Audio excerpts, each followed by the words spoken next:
করে সমস্ত জঞ্জাল সরিয়ে সেটা পরিষ্কার করা হয়েছে। অর্থাৎ আপনি সভা করতে পারবেন, কিন্তু ব্যারাকপুরের বাঙালিরা সরস্বতী পুজো করতে পারবে না।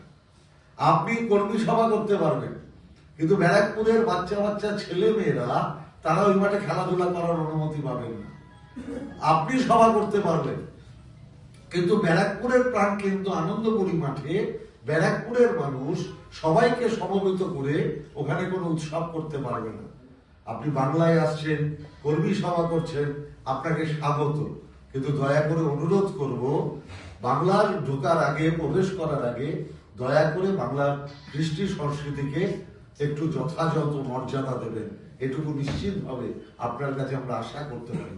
যদিও আমরা মনে করি বাঙালিদের উপর আপনার যে বিদ্বেষ, বাংলার উপর আপনাদের যে বিদ্বেষ, যে কারণে আপনারা এনআরইজিএস এর টাকা দেন না, বাড়ির টাকা দেন না, এসআর এর নামে মানুষকে হয়রানি করান, সেই মনোভাব থেকেই আপনারা ওই এলাকায় সরস্বতী পুজো করতে দেন না, ওই এলাকায় খেলাধুলা করতে দেন না, ওই এলাকায় মেলা করতে দেন না, ওই এলাকায় উৎসব করতে দেন না, ওই এলাকায় অন্য কোনো রাজনৈতিক দলকে কোনো কিছু করার অনুমতি দেন না। আমি বিস্তারিত বলার জন্য সম্মানীয় মন্ত্রী শ্রী ব্রাত্য বোসকে অনুরোধ করি।